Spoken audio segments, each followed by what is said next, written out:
السلام عليكم ورحمة الله. الحمد لله والصلاة والسلام على رسول الله وآله ومن والاه وبعد. أعوذ بالله من الشيطان الرجيم. إن تجتنبوا كبائر ما تنهون عنه نكفر عنكم سيئاتكم وندخلكم مدخلا كريما.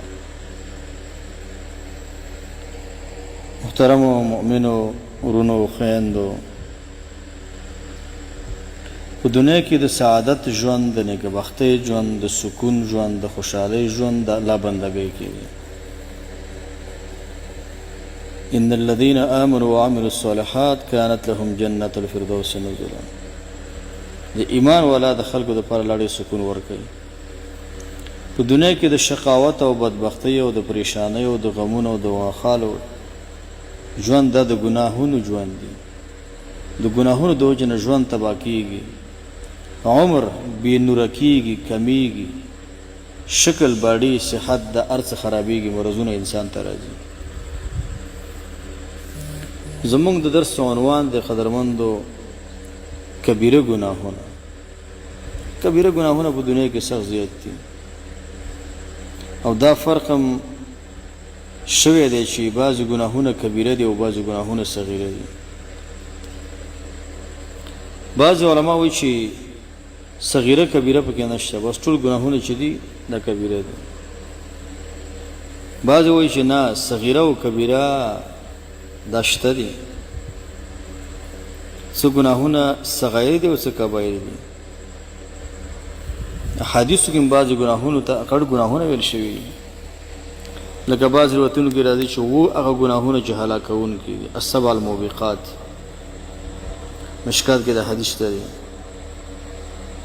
دارنګه امام زهبي کتاب الکبائر کې اویا غټ ګناهونه جمع کړي دي. الزواجر عن اختلاف الکبائر د امام هیثمي دغه کوم ډیر ګناهونه جمع کړي دي. او بعض علما د کبیری او د صغیری منځ کې فرق کوي، کم ګناهونه واړه دي او کم غټ دي. تقریبا 15 فرقونه بعض علما ذکر کړي دي. بعض علما توقف کړي چې بس هر ګناه کبیره ده. بعض وایي چې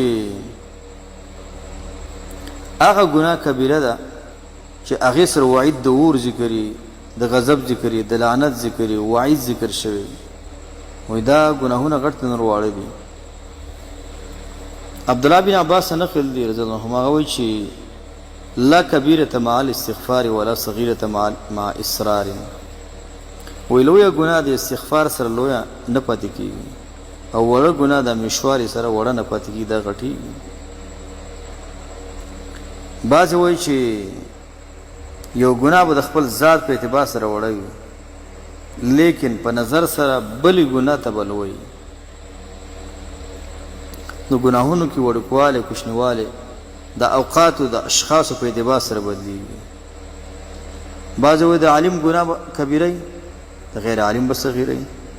لکه عرب وایي حسنات الابرار سیئات المقربین، د نیکانو حسنات د مقربو خلکو دپاره ګناه ګڼل کېږي.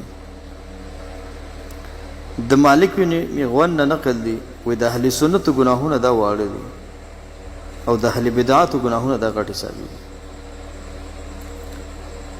بعضې وایي چې کومه ګناه چې په جرأت سره وشي دا کبیره ده او چې په یری سره وشي دا صغیره ده. لیکن حق خبره ده چې د کبیره او صغیره تعیین او تعریف قرآن او حدیث کې نه دی کړی شوی.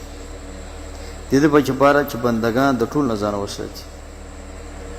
د صغیري د کبیري د ښکاره فرق هم نه دی شوی، لکه څنګه چې بعضې اوقاتو کې بعضې نیک اعمال د هغې دپاره ټاکلي اوقات دي، خو بیا هم پټ دي. لکه د لیلة القدر شپه د رمضان په اخرو لسو کې ورکه ده. د جمعې په ورځ کې نیم ساعت دعا قبلېږي، خدا چاته معلوم نه دی. اسم اعظم د الله په اسمو صفاتو کې نوم دی، خو چاته معلوم نه دی. دا کم صورتونه چې د قرآن کریم په اخره کې راځي، دا سبح یسبحو مسبحات چې ورته وایي، په دې کې یو آیات دی چې قول و دعا د الله قبلوي، خدا هم چاته معلوم نه دی، دا هم چاته معلوم نه دی. نو کبیره او صغیره ګناهونه دې کې بعضې فرقونه وشو.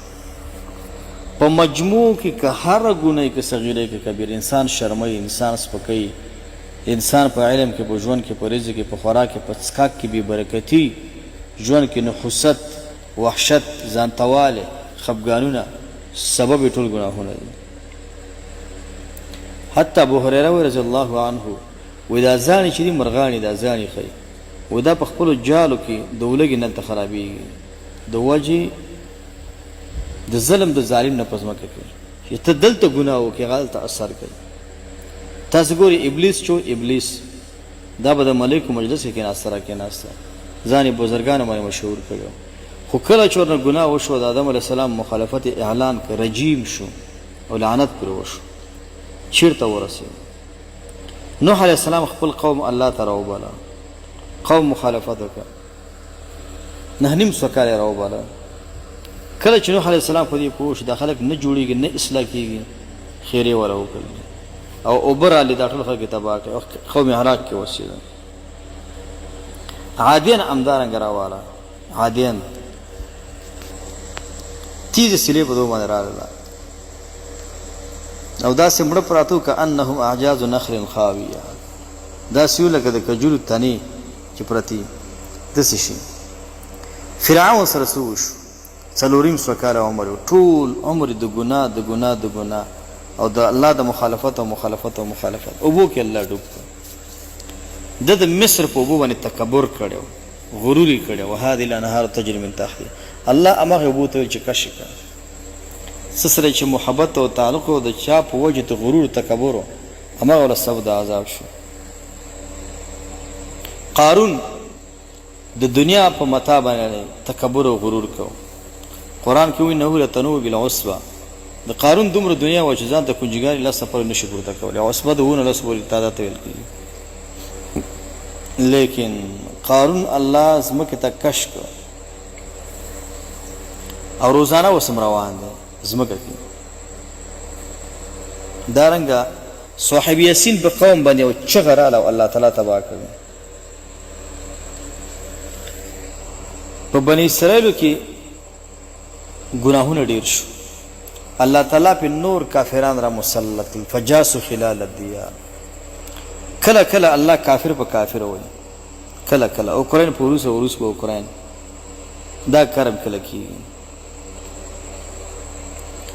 د ګناهونو پر رابطه باندې د شیخ الاسلام ابن القیم کتاب دی الجواب الکافي د 100 نه ډېر ضررونه او نقصانات د ګناهونو ذکر کړي دي.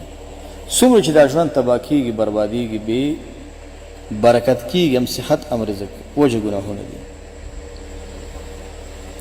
د بارې سلفونه دا ویرا نقل ده که نه، وی المعاصي برید الکفر، د ګناهونه چې دي دا برید دی دپاره د کفر، برید ډاکخانې ته ویل کېږي. د دې ګناهونو په وجه انسان خپل کفر ته رسېږي. کما ان القبلة برید الجماع، لکه څنګه چې ښځې ښکلول سبب د جماع ګرځي. والغنا برید الزنا، او سندرې چې دی دا برید د زنا دپاره دی. والنظر برید العشق، او لیدلی چې دی لیدل دا برید دی دپاره د عشق.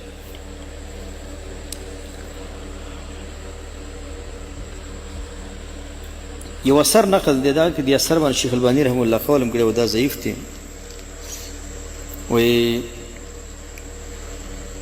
وعزتي وجلالي لولا شيوخ ركع وأطفال رضع وبهائم رتع لمنعت عنكم قطر السماء.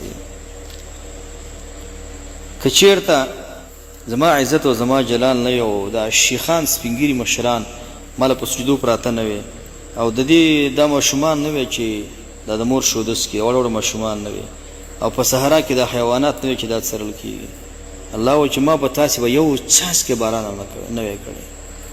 دا باران چې کیږي څه خلق شته دی الله لپاره کو دی، الله د په سجده دی، په قیام دی، خواهشات نه پیژني، هغوی فقط او فقط د الله تعالی بندگی پیژني. نو څوک چې د الله تعالی بندگی کوي د ده حفاظت به الله کوي. یعنی ګناهونه انسان تباه کوي، انسان بربادوي. امام شافعي رحمه الله وایي که نه، وشکوت الى وکیع سوء حفظ فارشدني الى ترک المعاصي. وی ما امام وکیع ته د خپل کمزوري د ذهن شکایت وکړ، هغې مالل چې ګناه پرېږده. ټول آفتونه مصیبتونه دا په ګناهونو کې دي چې 5 وخته مونږ په جمع کې او ګناهونه کبیره ونه کړي ژوند کې ډېر خوبیان انسان ته راځي ډېر زیات. کله چې ګناه شټاپ شي ژوند بیا جوړېږي تر دې چې ګناهونه روان انسان بربادي به روانه. تاسو ګورئ د هر ګناه د یو قوم نه میراث موږ ته سره پاتې دی. د هر ګناه چې کوو دا د یو قوم میراث دی. لواطت د قوم لوط میراث دی. لوط علیه السلام قوم لواطت کوو نارینه به نارینه سره بدفعلي کوله. نو هغې قوم هغه میراث دی. نن هم ډېر قوم کې ډېر خلک په لواطت مبتلا دي. دارنګه په ټول کې نقصان کول دا مرض د شعیب علیه السلام د قوم. نن هم څومره خلک په دې کې اخته دي څومره خلک دوکې چل ول اسرافۍ ته لاړ شه دومره سودي او د ظلم او د وحشت صورتونه او شکلونه جوړېږي چې فکرمنه به شي. غم کې هم دا خلک نه دي. فساد کول په ځمکه کې ورانیه کول خلک وجل وغیره دا چې دا میراث د فرعونیانو دی. تکبر دا میراث د قوم د هود علیه السلام دی چې دا خلک بدن لړې دی غټو. دارنګه هر ګناه د انسان د سپکاوي سبب ګرځي. هر ګناه څوک هم چې غواړي چې ژوند ښایسته وکړي بس 5 وخته مونځ په جمع د مسلمان جنازې له د مریض پوښتنه او کبیره ګناه مه کوه. که ژوند غواړي کبیره ګناه مه کوه. دا د تباکۍ دا د بربادۍ دا د سپکۍ دا د تحقیرۍ دا د شرمۍ. بس د الله بندګي وکړه د الله بندګي وکړه. او نور چې څومره خلک د ګناه دپاره ځان وړاندې کوي د ګناه دپاره ځان شو کوي د دې خلکو راتلونکی چې دی دا بې ګډوډ دی.